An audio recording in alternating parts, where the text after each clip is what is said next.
दिवाळी दिव्यांचा व आनंदाचा सण। दिवाळी म्हणजे उत्साह, आनंद, रोषणाई आणि गोडीचा सण। हिवाळ्याच्या सुरुवातीला येणारा हा सण घराघरात आनंदाचे आणि प्रकाशाचे वातावरण निर्माण करतो। दिवाळी हा भारतातील एक प्रमुख आणि मोठा सण असून तो संपूर्ण देशभर विविध परंपरांनुसार मोठ्या थाटामाटात साजरा केला जातो। दिवाळी म्हणजे अंधारावर प्रकाशाचा विजय, अज्ञानावर ज्ञानाचा विजय आणि असत्यावर सत्याचा विजय। या सणाला धार्मिक, सामाजिक आणि सांस्कृतिक असे तिन्ही प्रकारचे महत्त्व आहे। दिवाळीच्या काळात लोक आपली घरे स्वच्छ करतात, आकर्षक रांगोळ्या काढतात आणि घरांची सुंदर सजावट करतात। असा हा सण एकतेचा, आनंदाचा, एकमेकाप्रती प्रेम व्यक्त करण्याचा असतो। दिवाळीमध्ये घरामध्ये रंगीबेरंगी आकाश कंदील लावले जातात।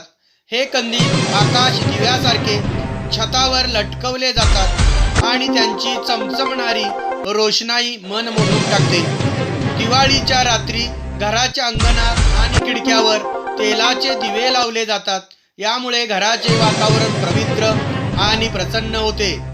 दिवाळीच्या मुख्य दिवशी लक्ष्मीपूजन केले जाते। या दिवशी धनाची व समृद्धीची देवता लक्ष्मी मातेला घरी बोलावले जाते। घरातील सर्व सदस्य नवीन कपडे परिधान करून लक्ष्मीची पूजा करतात।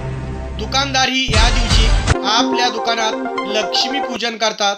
हा दिवस व्यवसायासाठी अत्यंत शुभ मानला जातो। दिवाळीची सुरुवात वसुबारस किंवा धनत्रयोदशीने होते। त्यानंतर येते नरक चतुर्दशी। या दिवशी अभ्यंग स्नान केले जाते। सुवासिक उठणं आणि गरम पाण्याने आंघोळ करून नवीन कपडे घालण्याची परंपरा आहे। लहान मुलांना विशेषतः फटाके वाजवण्याची उत्सुकता असते। दिवाळीचा दुसरा दिवस प्रतिपदा किंवा पाडवा म्हणून साजरा केला जातो। या दिवशी नवीन वर्षाची सुरुवात मानली जाते। या दिवशी पती पत्नी एकमेकांना शुभेच्छा देतात, प्रेमाचे प्रतीक म्हणून एकमेकांना भेटवस्तू देतात। काही ठिकाणी व्यापारी लोक नवीन खात्याची नोंद याच दिवशी करतात। दिवाळीतील शेवटचा आणि भावपूर्ण दिवस म्हणजे भाऊबीज। या दिवशी बहीण भावाला ओवाळते आणि त्याच्या दीर्घायुष्यासाठी प्रार्थना करते। भाऊही बहिणीला गिफ्ट देतो। हा दिवस भावंडांमधील नात्याचे महत्त्व अधोरेखित करणारा असतो। दिवाळी म्हटली की फटाक्यांची आतषबाजी हा वेगळाच आनंद असतो। लहान मुले फुलबाज्या, भुईचक्रे, अनार, रॉकेट इत्यादी फटाके आनंदाने उडवतात। रात्री आकाशात रंगीबेरंगी आकाश फटाके पाहणे हा एक अविस्मरणीय अनुभव असतो। मात्र फटाके उडवताना काळजी घेणे आणि प्रदूषण टाळणे हे देखील आपले कर्तव्य आहे। दिवाळीत प्रत्येक जण नवीन कपडे परिधान करतो। घरोघरी लाडू, चिवडा, करंजी, चकली, शंकरपाळी यासारख्या पारंपरिक फराळ बनवला जातो। पाहुण्यांना फराळ देऊन स्वागत केले जाते।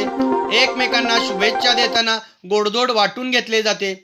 दिवाळीचा आणखी एक खास आनंद म्हणजे शाळेला सुट्टी। विद्यार्थी दिवाळीच्या सुट्टीत आपल्या कुटुंबासोबत वेळ घालवतात, गावी जातात, नातेवाईकांना भेटतात आणि खूप धमाल करतात। अभ्यासाचा ताण बाजूला ठेवून ही सुट्टी सर्वांसाठी आनंददायी ठरते।